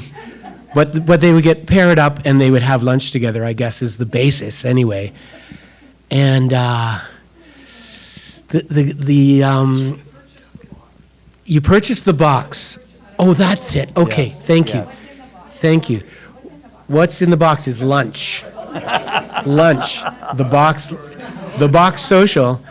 But in this particular box, and the person who buys it, and he opens it up, and there's a fetus in it.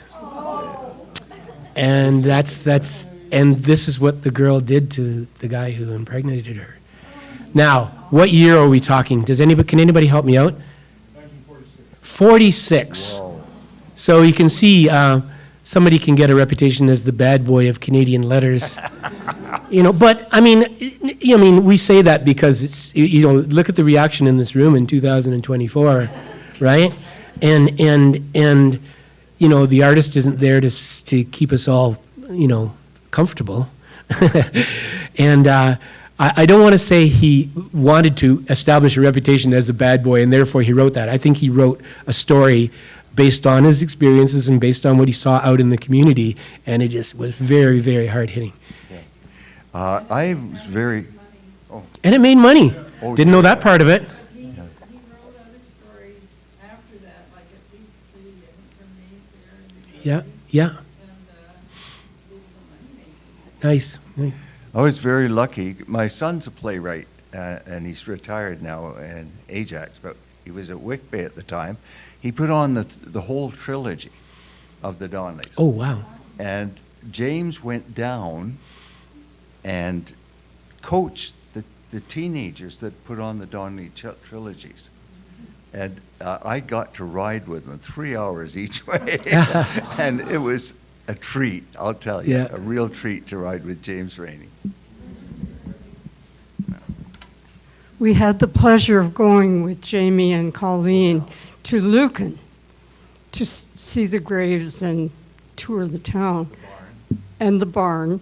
Colleen made sure she packed us a lunch. We had to have a lunch. We're going to be over lunchtime and we need to eat. So she was a lovely person.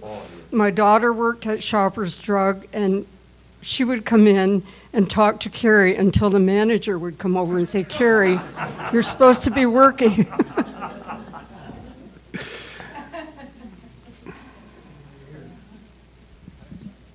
James will come right back. I don't want to derail this because this is fabulous, and it's wonderful. I see friends from all over and some people I don't recognize, but thank you. These are always, frankly, quite emotional for me, but I'm just going to pause for a moment and say thank you, Josh, thank you, Jeff, for just a fabulous, fabulous afternoon. But I do have questions.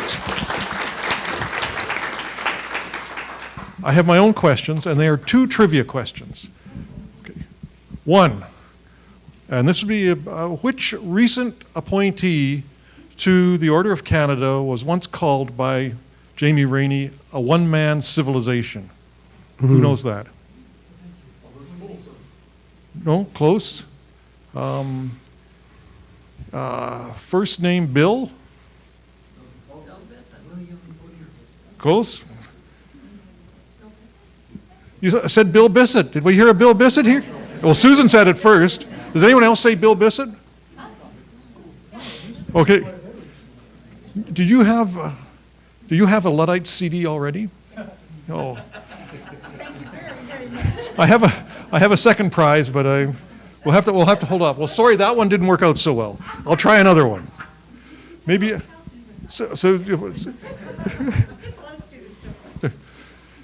Colleen Thibaudeau was part of an organization for young women during World War II. Wrote one of her greatest poems about that experience? You know, but we're on the same trivia teams. Yeah, of course. But does anyone know the name of that organization? Farmerettes, yes. Oh, fantastic. And that beautiful play at Blythe this summer, and I played the book about the Farmerettes, if you can find it. It was co-written by Shirley Ann English. I see colleagues from the Free Press here. Great book. Now, you win both prizes in that case. You win.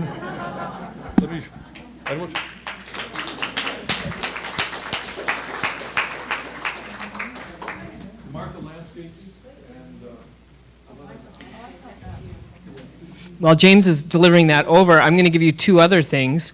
Alvega Root Theatre, who we've been talking about, did a performance as part of one of the Reaney lectures. So you could actually check out, we have a recording of that. So you can see a recording of some of the performances done as one of the Reaney lectures on our YouTube page. The other one is, you mentioned going and, Jamie going and doing visits with some of the productions. If you read Sarah Pauli's Run Towards Danger, she tells a beautiful account of when she played the lead in Alice Through the Looking Glass, and Jamie Reaney came and gave them instructions on how to do it right. So it's a great read. That book won the Toronto Book Award too. What's that? Oh, His Way Didn't Win. Oh, that's an interesting. We should come back for that story. I once asked Professor Reaney, I told him I really admired his play, Colors in the Dark, but I said, don't be offended by this, but I'm not sure I understand all of it. And he said, don't worry about understanding it, just do it. So, Jeff, when you have done Reaney's plays, have you ever gotten to a point, you know, at the beginning you're like, well, I'm not sure what this is, but maybe halfway through rehearsal process you go, oh, now I know what he's talking about. Has that ever happened to you? Yeah, for sure. I mean, I know there was a version of One Man Mass that CBC produced, and they had some money too. I don't know if it's online, but I think I saw it online. But you could kind of tell the guy who was doing the words didn't really know what he was saying. You know, he was saying the words and hoping that was you'd make sense of it of yourself. And I don't believe in that. I believe you gotta have a take or at least a feeling. You know, it's all non-literal though. That's the thing. You have a feeling, but you don't literally know what it means. But that makes sense to me.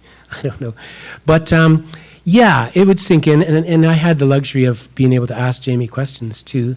But yeah, things go to a different level. It happens. You know, that's theater, or that's poetry, I guess, as much as theater is at some point you just go, oh, that was kind of obvious all along, and I'm just getting it now.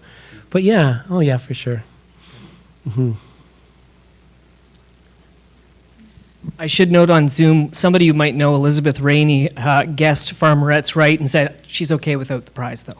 So, any other questions, comments, cogitations, thoughts? Yeah. I just want to say something about Thompson Highway and his influence, his Reaney's influence on him. And he's made a statement publicly about this.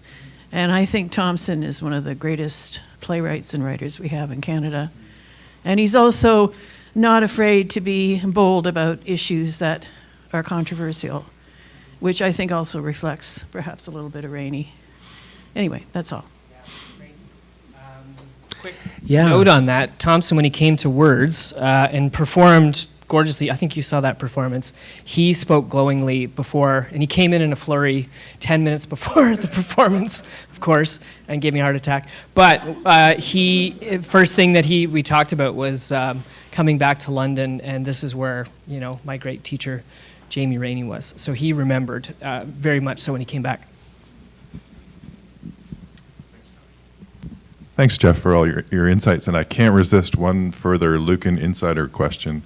Sure. It seems to me that one of the important parts of the Donley's trilogy that people don't really talk about much is the way in which Jamie tries to draw a connection between the black settlers, the Wilberforce settlers, and the fate of the Donleys. And I just wonder, growing up, whether that was part of local lore or things that you experienced or things that you ended up learning, ironically, from the Donley's trilogy. Yeah. Yeah, that's interesting because, I mean,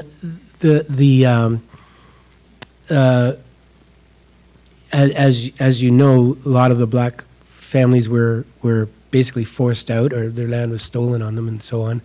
But there were some very prosperous, as you may know too. Peter Butler being the most famous one. What was the magazine he was on the cover of? Because he was the first black constable, and very striking guy, and really a beautiful photo of him, I remember in my mind's eye.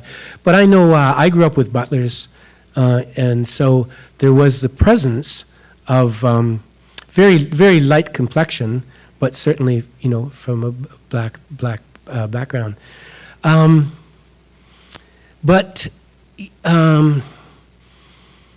I guess I would say there wasn't really, you know, Lucan was pretty white town, and it wasn't so much. If you're talking about day-to-day kind of ordinary day-to-day life, as opposed to you know, study and things like that. But yeah, I wouldn't say that the black presence was well remembered in my time, or even now, really. Well, this is where historical things come in, because we do have people, you know, coming forward, and people go, "Oh, this is a part of our history we didn't know," and so things have come forward slowly, but it was from pretty well base zero at the time. But yeah, the connection, it's interesting connection to bring up, because my understanding too was that, you know, I'm bringing my mom up again. My mom used to say, well, it wasn't a Lucan thing, it was a Badolf thing. And it wasn't a Protestant thing, it was a Catholic thing. You know, she you could see my mom's personality. She doesn't want to get too closely associated with the mass murder. But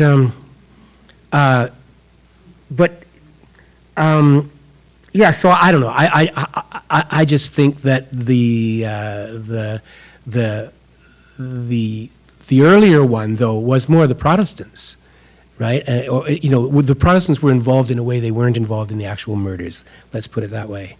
And so my mom can't say that about the earlier thing. But yeah, absolute connection there. Thank you very much. Nasty times. We had a remark on Zoom. I thought I'd read this because it's quite good. Ian remarks, a neighbor who went to Riverdale Collegiate Institute in Toronto shared their 100th anniversary yearbook and pointed out that in 1972, teacher-director Ron Cameron's adaptation of One Man Mask for five players, was performed at the All Ontario Drama Showcase in Waterloo, and one of the actors, Brian Donahue, was chosen as Best Actor for the festival. Amazing. So that's quite a... I never heard of that one either. That's Yeah, great. That's great to hear. Quite a neat. Oh, we got another one. Thank you, Ian, for that. Yeah, it's not a question. It's just that can be topped. About 10 years later in North Bay, an entire high school theater company did One Man Mask with the title changed to Mask. And that was literally the first thing. A teenager grew up in Sault Ste. Marie, a little later than French. That was literally the first thing of Reaney's I'd ever seen. Did not know he was going to be my professor when I moved to London. But, and that just blew my mind. But it was literally, there had to be about 10 people in the company. Yeah. And special effects. It was the most bizarre thing I'd ever seen. And it was like, oh, you can do this with theater? Yeah. Wow. So that's an influence. Not really a question, though. But no, but performance poetry. Jamie did a lot for performance poetry, which we kind of have come to accept as something that we know and love in the modern age. But yeah, he was doing it long ago. There was another one too. While people are, I'm so glad to hear about these other versions of One Man Mask that I didn't know about. There was a version that Jason Ripp, another big Reaney, influenced by Reaney. Jason Ripp was running a program at the Arts Project, and he had them do, I can't remember what he called it, whether it wasn't One Man, but it was sort of, he thought of it as a sequel to One Man Mask, because he wanted to do performance poetry, not just one person, with multiple people, and have them do it as performance poetry. That was about probably 15 years ago, maybe or so now. But yeah, interesting, all these influences that I didn't even know about, though, come popping up. I hope somebody still is doing one-man masks someday soon, It's a great text. And we got time for maybe one or two more. Just mentioning Sault Ste. Marie, a very important detail I forgot. That year I was teaching at Sault Collegiate Institute, and I did get my English certification. But Sault Collegiate Institute had many distinguished graduates, and one of was former Governor General David Johnson, but the most luminous of all was one Norma Stanbury Exley, became a French teacher also, and is married to Bill Exley, one of the world's great English teachers. I do have a question about Lucan. In the 60s, again, as my brother took me out there, the monument was in the churchyard. We went there again another time. The monument was no longer there. Yeah. Where is the monument now? The monument is with family member. I believe it's one of Will Donley's descendants. What was happening was people were chipping souvenirs. Oh, yeah. Yeah. And why? I don't know. Anyway, that's what was happening. So the family actually did it just on their own. They packed it down, and now there's just a more ordinary, modest. But the original is over 11 feet high, with the word "murdered" on it as well. Yeah. So that was Bob. I like to say, getting into the difference between the brothers, but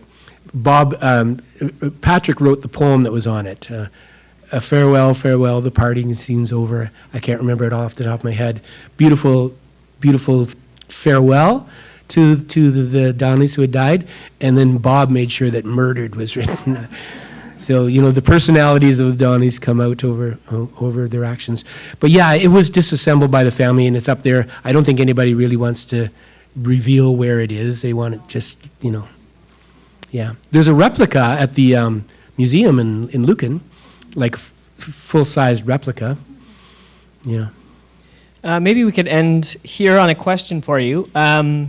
As part of extension of one of the Reaney lectures, Stan Dragland, in his new book, you should check out, makes the soaring claim that the Donleys is a tragedy nothing like any of Shakespeare's, but it's every bit as good. What do you think? This is an unfairly capacious question to give to Jeff at the end here, but does Sesto Life, the home of Monroe's Jubilee and Greg Curneau and Jack Chambers' Regionalism, does Sesto hold stories and tales worthy of Shakespearean consideration? Oh, the stories are there. I mean, the stories are in every village and town across the world in a way, right? If you've got the artists to recognize them, because that's where all the human dramas and comedies are taking place. But I really think, Shakespeare is kind of an ultimate touchstone for us all.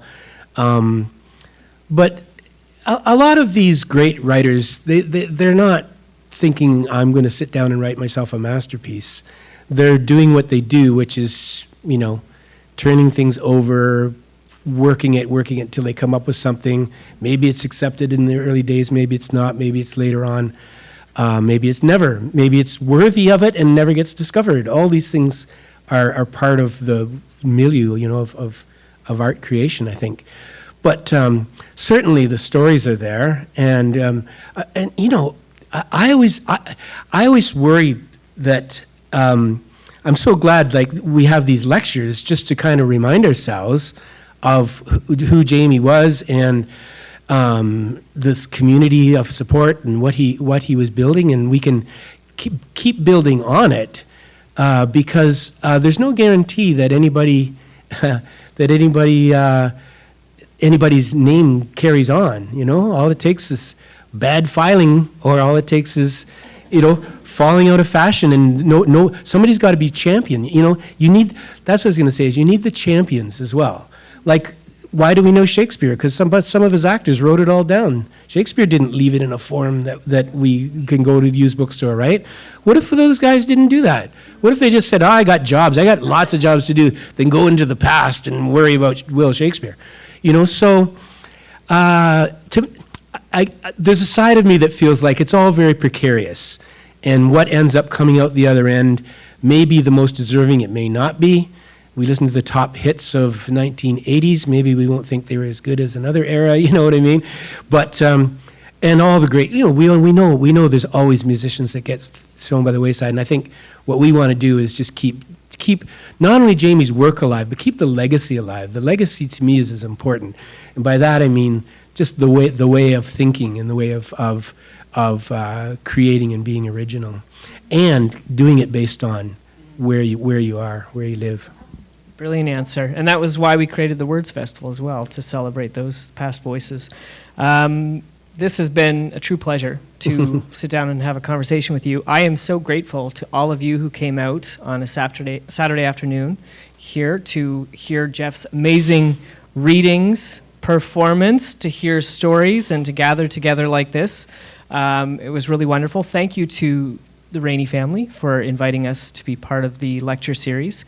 Thanks to everybody on Zoom. Double the audience in the room is actually watching us online from places unknown, far, and in the internet ether.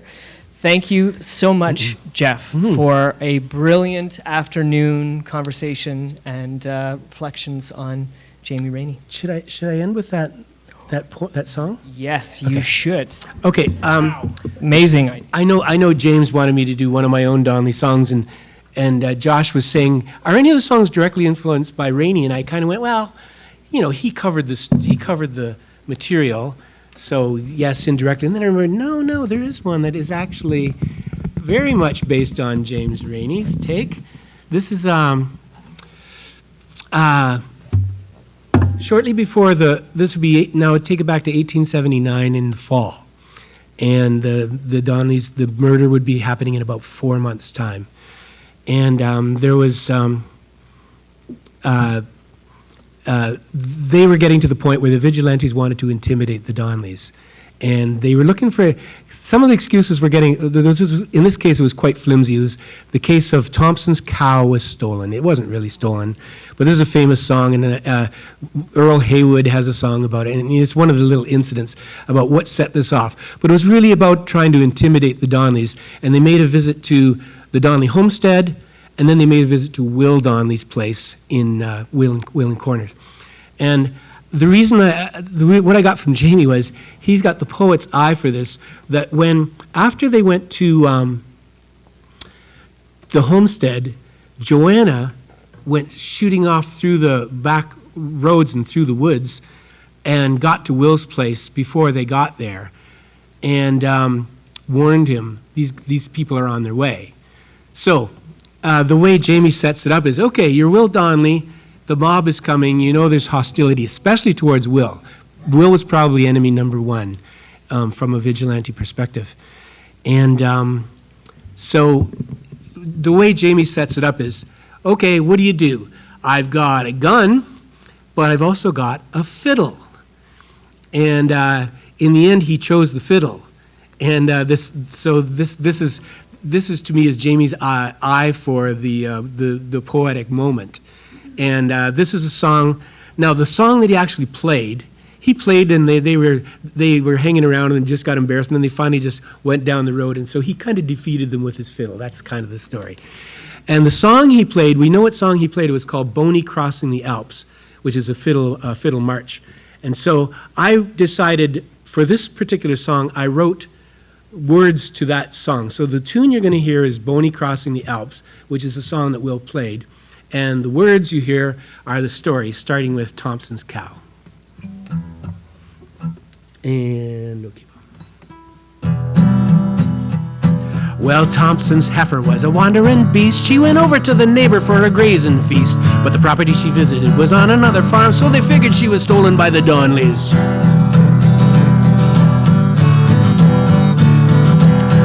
So they hollered out again, they gathered up the men, and they had another meeting at the schoolhouse. We're gonna get that cow, and we'll do it right now, 'cause we really have to settle with the Donleys.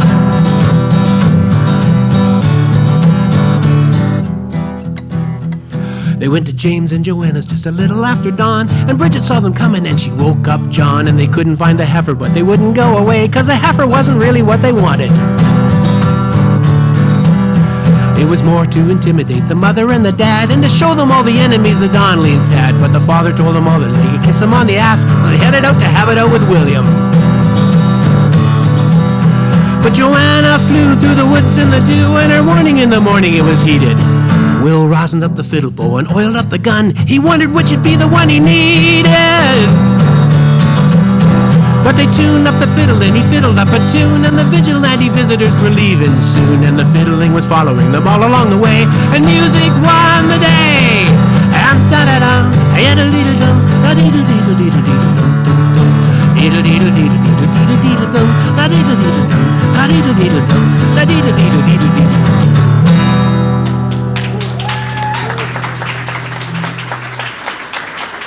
Thanks.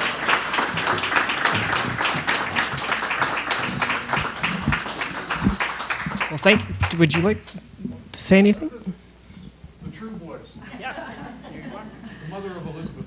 I probably don't need a mic because I'm a teacher, retired. But I think, I've been to all the Reaney lectures, of course, and I think this is the best one. The best that I've been to. And so thank you, Jeff, Josh, and Sarah Catano, if she's still, yeah, she's great.